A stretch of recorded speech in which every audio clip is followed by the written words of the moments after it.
ओम शांति।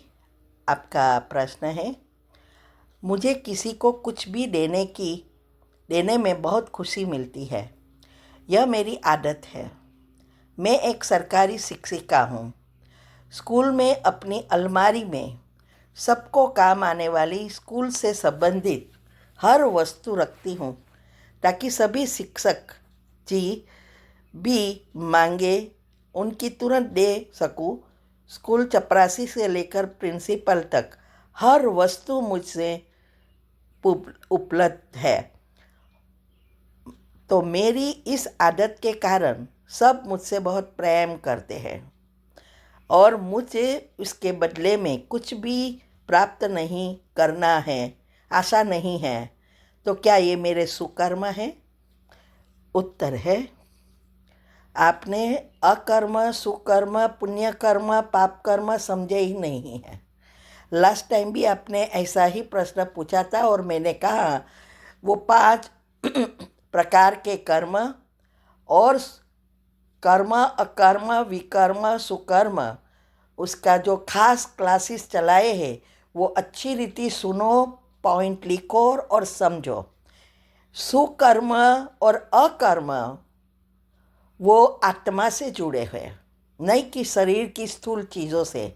ये जो आप कर रहे हैं ये तो ना पुण्य बन रहा है, सुकर्म तो छोड़ो, ना अकर्म बन रहा है। स्थूल चीज़ों देने से वो कुछ प्रेम नहीं करते हैं।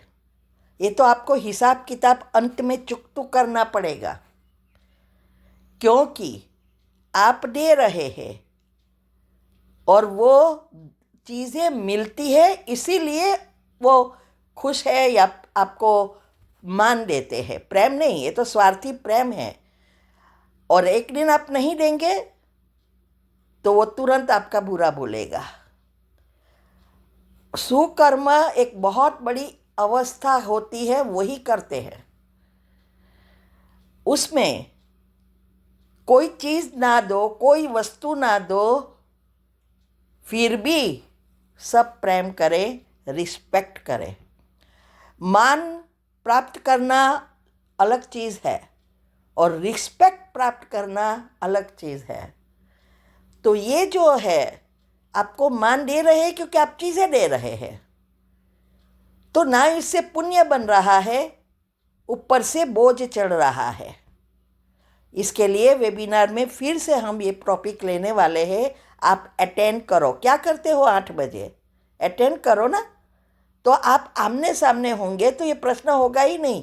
ये तो आप बोझ चढ़ा रहे हो और अंत समय में यही आत्माएं हिसाब किताब लेने आएगी। तो सुकर्म तो छोड़ो, पुण्य कर्म भी नहीं है। पुण्य कर्म भी वो बनता है जिसको ज़रूरत है। अगर उनको उस चीज़ को देकर हम उसको मदद करें और उससे दिल से दुआ निकले और हमें ये जो हम देते हैं उसके बारे में कोई चिंतन ना चले, तो पुण्य बनता है। बाकी ऐसी चीज़ें देने से सुकर्म नहीं बनता, लेकिन पुण्य भी नहीं बनता। ठीक है। ओम शांति। शांति। आपका दूसरा प्रश्न है, थोड़े दिन पहले मुरली में आया कि अगर एक बार भी क्रोध किया तो की कमाई चट हो जाती है। तो क्या अगर हमें क्रोध आया तो अब तक किया हुआ पुरुषार्थ चट हो जाता है? उत्तर है, नहीं। ये जो बाबा हमेशा मुरली में सब चीज़ें कहते हैं वो उन लोगों के लिए है जो तीव्र से तीव्र पुरुषार्थ कर पहले जन्म में आने का लिए करते हैं और सारी धारणाएं करते हैं, बाबा से प्रॉमिस करते हैं धारणा करने में, और फिर उसकी विधि अनुसार करेंगे तो सारे विकर्म विनाश हो जाएंगे, माना विकार ही समाप्त हो जाएंगे। अगर आप इतना पुरुषार्थ करते भी अगर क्रोध आया तो बाबा कहते हैं कि आपने जो पहले जन्म में आने का पुरुषार्थ किया है उस पर फिर से नेगेटिव लेयर्स बने, तो जो पद ऊपर जाना था फिर से गिर गए। क्योंकि 2 करोड़ आत्माएं सब ऐसा पुरुषार्थ करने का प्रयत्न करेंगे, तो उसके लिए है।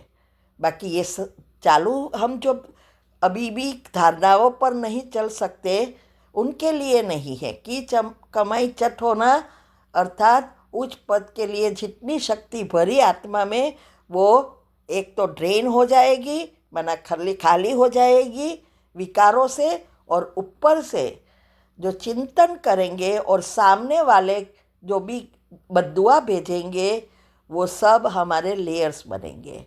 क्योंकि क्रोध ऐसी चीज़ है, खुद को भी जलाती है और दूसरों को भी जलाती है। और इसीलिए जो आपने अगला प्रश्न पूछा सुकर्म का, अगर कोई सुकर्म करता है ना, तो क्रोध आता ही नहीं। हमें तो याद भी नहीं है कब मैंने गुस्सा किया। ठीक है। ओम शांति। ओम शांति। ये लाइव ऑनलाइन वेबिनार हम करा रहे हैं। बहुत स्पेशल टॉपिक्स है, गहरे राज और हेल्थ के हैं। वीक में 3 बार, Monday, Wednesday and Friday, India के टाइम अनुसार 8 से 9 रात को, और फिर प्रश्न उत्तर। तो जिसको भी पुरुषार्थ में आगे बढ़ना है, हेल्दी रहना है, वो ज़रूर अटेंड करे, बहुत फ़ायदा होगा। और उसकी लिंक आपको मिल जाएगी, आप हमें व्हाट्सएप पर टेक्स्ट कर सकते हैं, तो हम ग्रुप लिंक भेजेंगे जहां आपको हर वीक की लिंक मिलेगी। ठीक है। ओम शांति।